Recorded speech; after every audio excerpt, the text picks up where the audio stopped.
Buenas tardes, buenas noches casi a todos. Como Alejandra los adiantó, hablaremos acá en portuñol, que me parece que es el futuro de la humanidad más que la inteligencia artificial.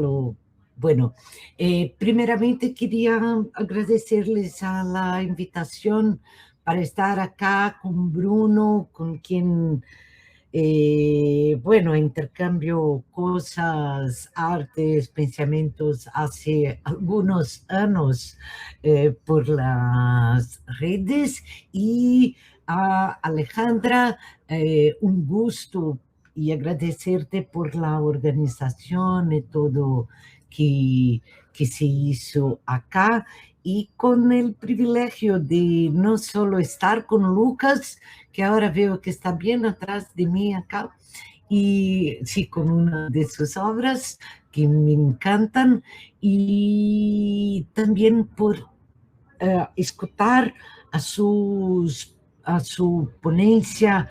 Me parece que son el conjunto de trabajo de Lucas es siempre un, un disparador de nuevas constelaciones mentales y en general no sé si voy a agregar mucho, pero por caminos distintos llegar a algunas consideraciones coincidentes y otras menos que tal vez estén. Voy a abrir la presentación para ilustrar y intentar contestar las preguntas de Bruno que me son tan importantes, ¿no? Que es justamente este,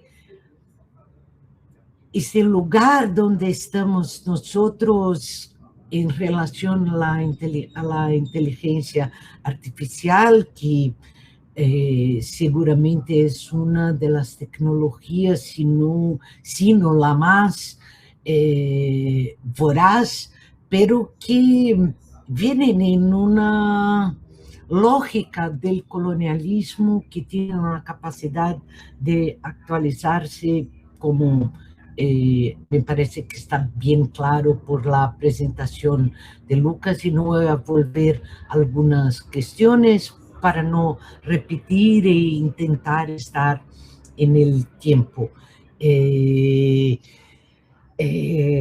Bueno, empiezo por tu segunda pregunta, Bruno, porque organicé esa presentación un poco cronológica, así que empiezo por botánica tiránica, que es para quien nunca escuchó hablar, no fue mi primer trabajo con inteligencia artificial, pero fue mi primera obra. Yo vengo experimentando con recursos de inteligencia artificial desde el 2019 y más sistemáticamente 2020 con la COVID, y la primera obra que resultó fue Botánica Tiránica, que es una investigación en dos planos simultáneos sobre colonialismo de datos y colonialismo histórico, donde trabajé con plantas que tienen nombres racistas de todos los tipos, nombres anti personas negras, antiindígenas, antisemitas, orientalistas, nombres imperialistas, nombres misógenos, y siempre que viajo con esta exposición actualizo su base de datos, porque puedo decir que el preconcepto, los prejuicios son globales. Hay una cierta geopolítica con algunos tonos, eh, pero toda esa colección de plantas es presentada en un jardín que llamo Jardín de la Resiliencia, y al mismo tiempo estas plantas eran procesadas con redes neurales hasta llegar a patrones que ya no eran más reconocibles, como esta que está acá en mi pantalla o que está acá en esos videos, porque contestando a Bruno en un principio, la cosa que más me encantó en el trabajo con inteligencia artificial, particularmente porque, como ya he dicho, empecé durante la COVID con más sistemáticamente, era la posibilidad de operar para allá de las fronteras entre naturaleza y cultura, que son dos definiciones esenciales al colonialismo histórico, que inventó la idea de paisaje, de naturaleza, como un contrapunto a la idea de cultura.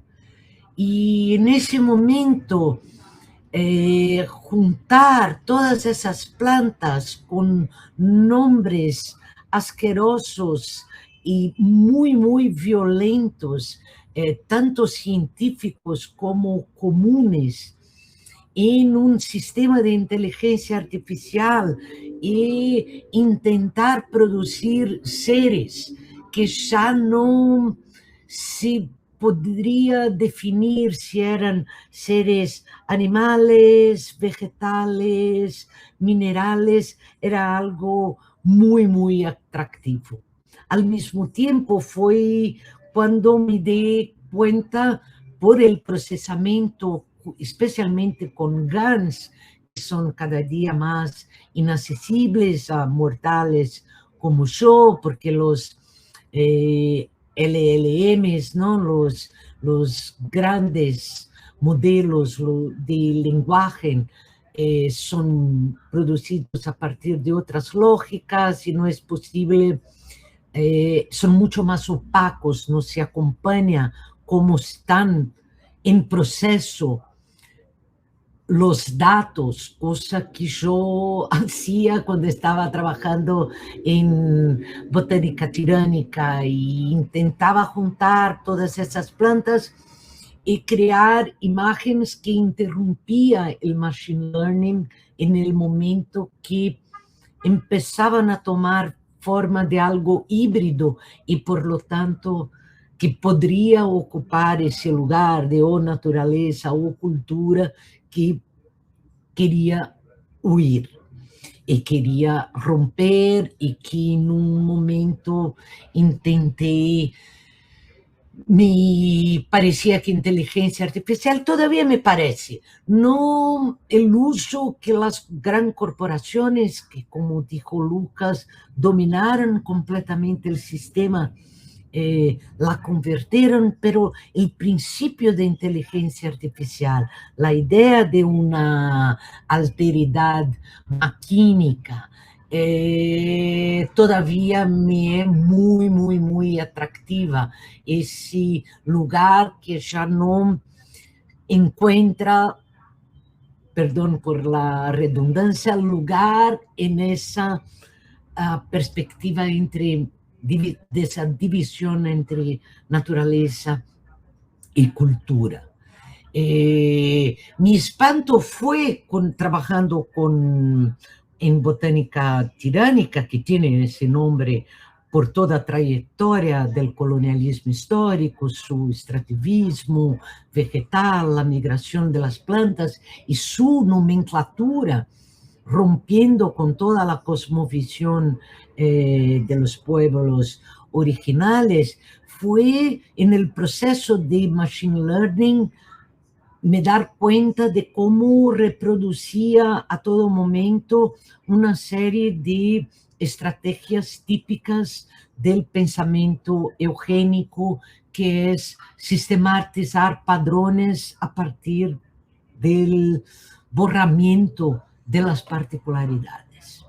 Pero aunque con todos esos dilemas éticos y morales acerca de la inteligencia artificial, me despertó la atención que en este grupo de plantas con que yo estaba trabajando había un otro subgrupo que ya no decía respecto a nomenclaturas que reproducían al imaginario racista operacional del colonialismo, pero eran plantas banidas porque eran consideradas sospechosas, peligrosas por el mismo colonialismo histórico, porque no servían al extractivismo vegetal. Son las carnívoras, las mandrágoras, una serie, el mate, que es tan común que tomo ahora acá, pero que fue considerada por los misionarios católicos una hierba muy, muy, muy sospechosa porque dejaba a las mujeres muy encendidas, como decían esos. Así que había una multitud de plantas y me interesaba contar esa historia y intentar traer un proceso muy curioso, porque esas plantas en su mayoría eran plantas ligadas a historias de mujeres, a prácticas de cuidados de mujeres, con otras mujeres y con otras, con hombres, con chicos, prácticas medicinales, prácticas rituales y prácticas de protección, ¿no? Muchas de esas plantas eran plantas abortivas, son plantas abortivas, son plantas, como se dice, afrodisíacas, así que tenían una serie de restricciones.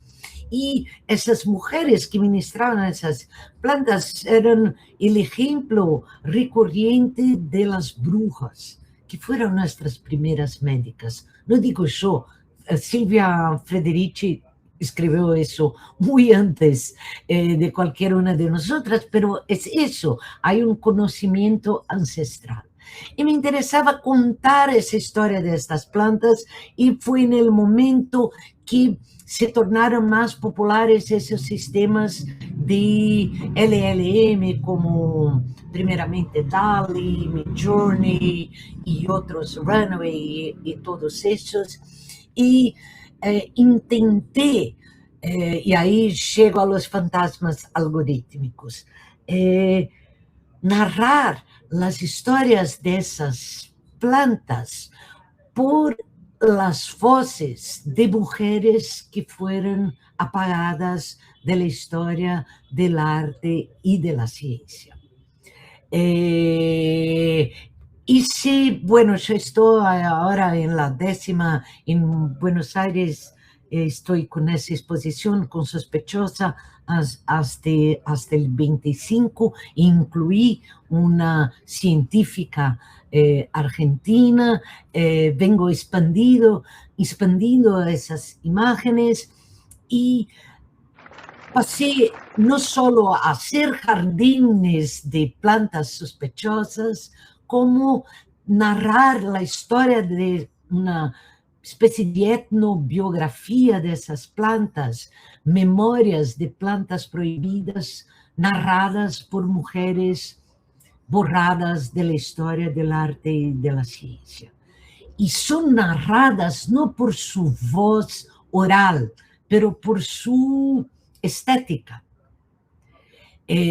por sus padrones, las maneras como concibían sus ilustraciones y a partir de esos datos dibujaba a esas mujeres siempre en su edad de muerte. Y dibujaba en su edad de muerte porque la inteligencia artificial es una tecnología superetarista. Y no es justo decir que es una tecnología etarista y racista. Yo tengo repetido en todas mis palestras que el mayor problema de la inteligencia artificial son los humanos. Todos esos, o que llamamos de vieses maquínicos, son nuestros prejuicios. Así, con la edad, con la productividad, raza, género, todo eso está en los dados. Y como dijo Lucas, todos esos dados que durante mucho tiempo fueron los dados laterales, son ahora por la voracidad de las IAs computados. Pero si son computados, aunque el sistema, por ser de base probabilística y estadística, privilegia siempre al padrón hegemónico, en algún lado esos dados están. Y por eso que los llamo de fantasmas algorítmicos, porque una de las cosas más difíciles es hacer que esos dados que están capturados vengan al primer plano.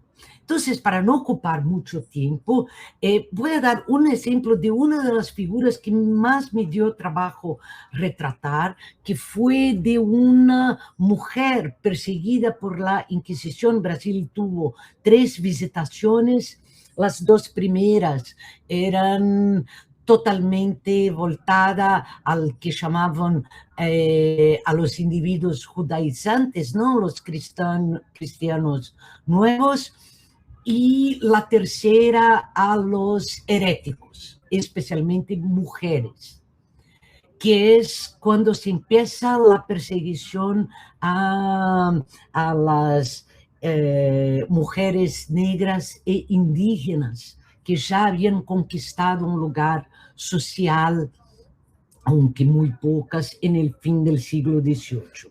Una de esas mujeres es Lucía Pinta, que fue una personalidad muy importante en la ciudad de Sabará, muy cerca de donde Lucas trabajó y todavía trabaja con su investigación acerca de la mineración, que es una área de esclavitud muy, muy fuerte de la historia del tráfico de esclavos.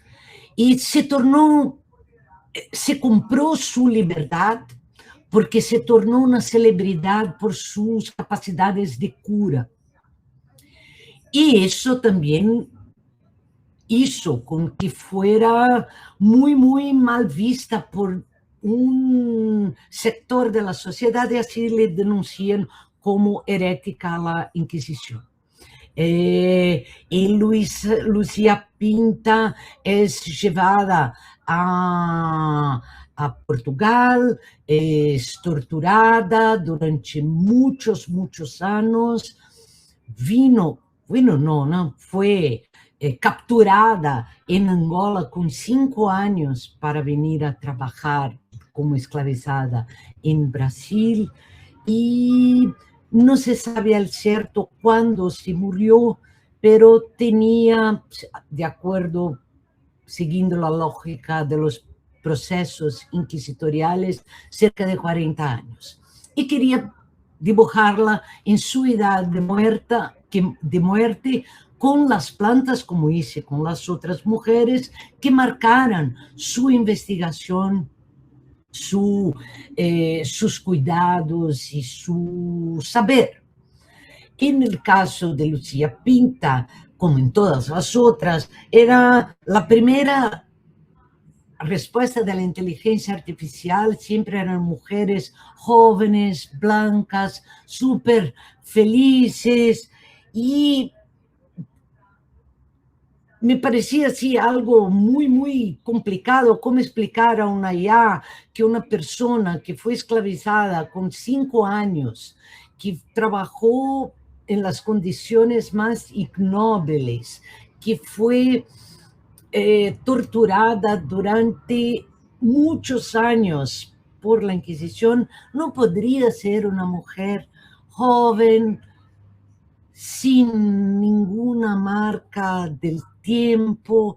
Y las imágenes venían como en una especie de influencers de Instagram o sobrinas de Naomi Campbell, y con toda una serie de problemas que tuve, con tentativas, con advertencias del sistema, no por nudez, pero por hablar en tortura, hablar en esclavitud, todo ese meandro en el espacio de los LLMs es muy, muy complejo.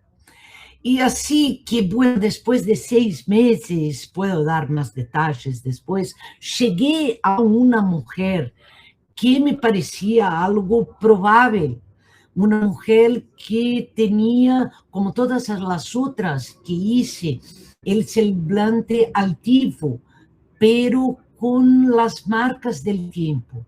La IA tiende a borrar sufrimiento, las marcas, como si la vejez fuese una especie de derrota para la vida, que es un statement muy caro al capitalismo contemporáneo y la instrumentalización del cuerpo de la mujer. ¿No? No tenemos derecho a arrugas, no tenemos derecho al sufrimiento. Y si intentamos trabajar ese tipo con ya las primeras versiones de mujeres mayores, siempre son mujeres que miran al piso, deprimidas, les suprimen toda la dignidad, que era algo que quería traer de alguna manera a ese proceso.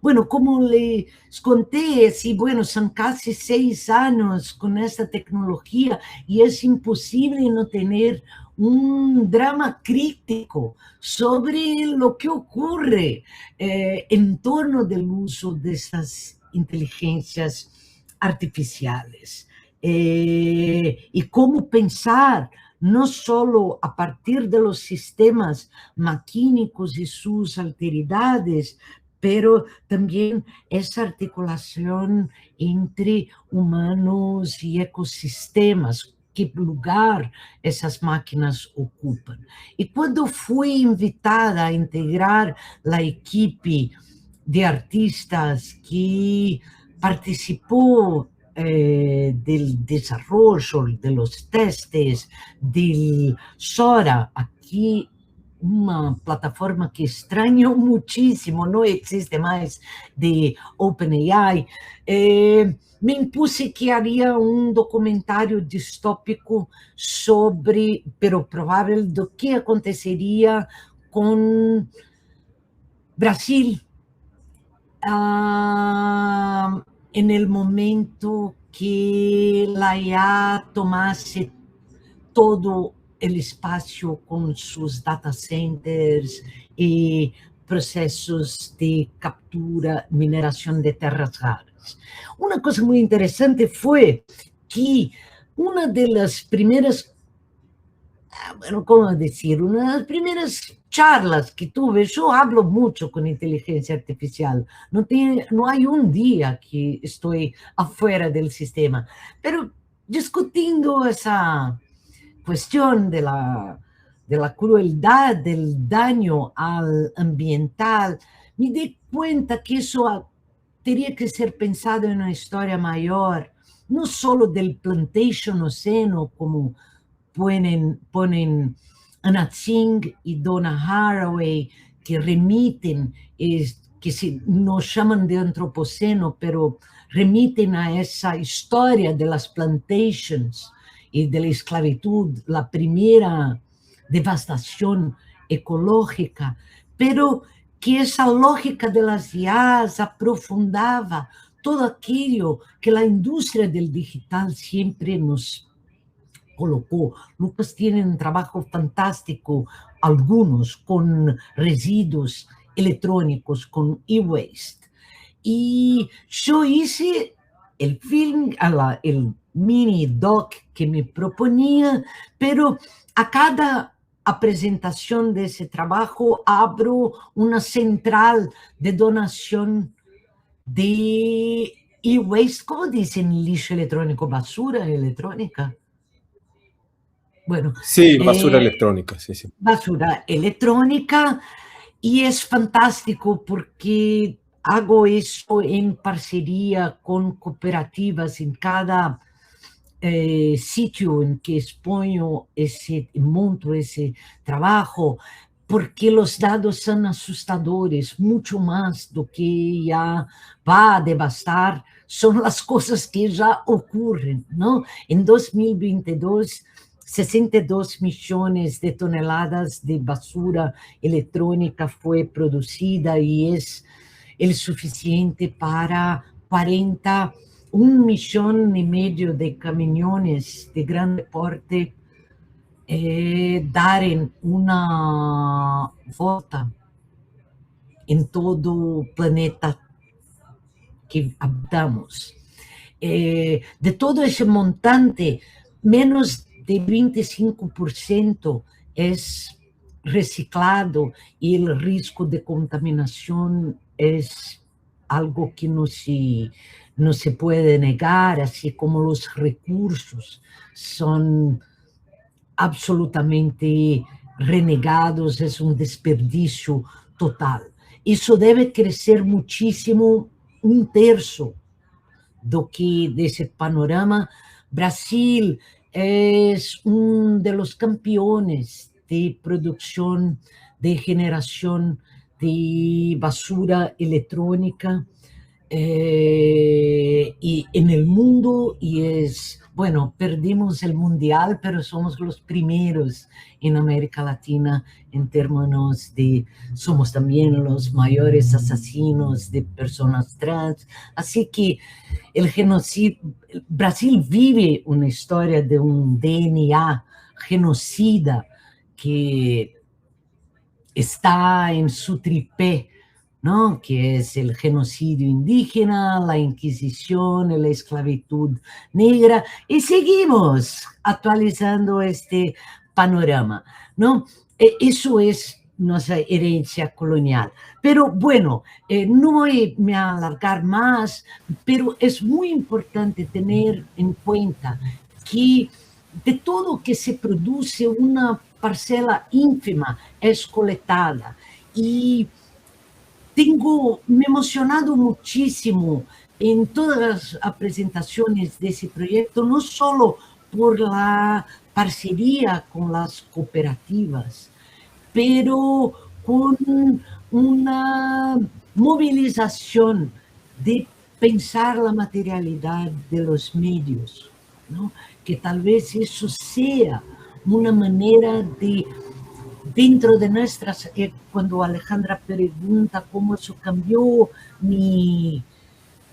nuestros approaches pedagógicos, educacionales, una de esas cosas es de cada vez más investir en acciones de movilización de público, en educación informal. Y eso tiene una escala muy chica, pero ahora recién volví de un congreso de biblioteconomía. Las ciencias de la información son siempre muy, muy adherentes a todas las novedades del digital, y debo hacer ese proyecto en varias bibliotecas públicas en Brasil ahora, porque ya tienen su propia basura electrónica, y así abrir una posibilidad de pensar la materialidad del digital. Y para encerrar, que me parece que estoy ahora ya casi terminando, una cosa que gostaria de dejar claro es que sí, yo no soy la misma desde que empecé a trabajar con IA. Primero, porque no me parece una coincidencia que empecé a trabajar con IA y plantas y ahora ecosistemas simultáneamente. Me parece que en la COVID me abrió la necesidad de pensar en inteligencias no humanas, ¿no? La inteligencia vegetal, la inteligencia maquínica. Otra cosa es la percepción de la memoria. Por un lado, me parece que no nego lo que Lucas dice acerca de los apagamentos de las la forma como la IA borra determinadas cuestiones, pero aún al mismo tiempo borra más porque los sistemas estadísticos son probabilísticos y trenan la gente, nosotros, para tener respuestas que calibran más y más los sistemas hegemónicos.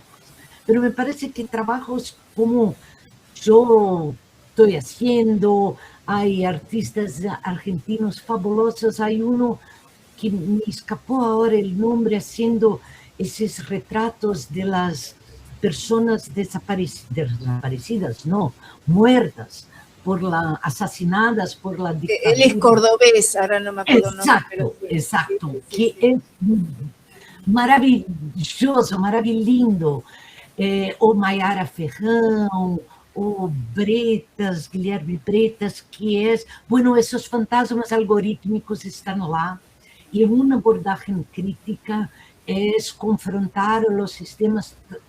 Nos custa muito, não só fisicamente, mas materialmente. Não só o impacto ambiental, mas como dijo Lucas, e eu subrayo isso mil vezes, é novo digital divide, porque o custo dessas plataformas é uma loucura, e a qualidade da devolução do output é proporcional a what you pay is what you get. É totally super estadunidense, não? Sí. Paga mais, o sistema te trata melhor. Assim que os fantasmas algorítmicos me interessam muitíssimo. E tenho insistido com meus alunos em tentarmos abordagens críticas, pero de minha parte, eu os evaluo por los prompts e a análise que hacen de todo que não... Bueno, intenté eso y no fue. Bueno, no me interesa el resultado, me interesa que analices por qué, dónde la cosa no aconteció. Porque es ahí que los sistemas hegemónicos en general están operando. Así que me parece que una pedagogía de las IAs es urgente. Y tiene preocupado muchísimo, me parece que es lo que más me interesa en los últimos tiempos, ese es el impacto de la memoria, pero vuelvo y encerro con eso, no tanto por lo que fuerzan a sistemas hegemónicos, y eso nos lleva a aprofundar borramientos históricos, pero la manera como se impone un nuevo capital de base emocional que es muy presente en estos aplicativos para restaurar imágenes, para hacer upscale, que estamos interpolando todo el tiempo el pasado, y en ese proceso de interpolación se suprimen todas las lacunas. Así que, aunque admiro muchísimo a Rita Steyer, como todos acá, por supuesto, pero yo estoy en defensa del slop. El slop es la nueva imagen pobre, la nueva poor image. Lo necesitamos mucho más do que necesitábamos al glitch. Es el momento en que el sistema se va a locura. Y me encantan los errores, esos que se convierten en memes, las fantasías de la IA. Como imagina, entonces dices que querés un salmón y bueno, viene un filé de salmón a la milanesa sobre el mar. Así, ¿cómo imaginan esas cosas? Me encanta todavía. ¿no? Ese momento que ya se duerme y deja escapar que, bueno, no soy tan perfecta así. Y porque ese es un problema. Cada vez están mejores, más caras, y estoy encantada. Pueden cancelarme, pero no puedo dejar de decir, estoy encantada con los agentes de viaje. Sí. Es algo que tengo, en que tengo investido muchísimo y encantada con esta capacidad, aunque eso sea un custo de individualismo y antissociabilidad, pero la manera como los sistemas se crían es algo que me encantaría que eso no ocurriese apenas dentro del cloud o del ChatGPT o, enfim, de Gemini, dessas plataformas que nos capturaram, por lo menos, infelizmente a mim, em todo o meu trabalho. Así que encerro con eso, estoy abierta acá a las contestaciones y conversas.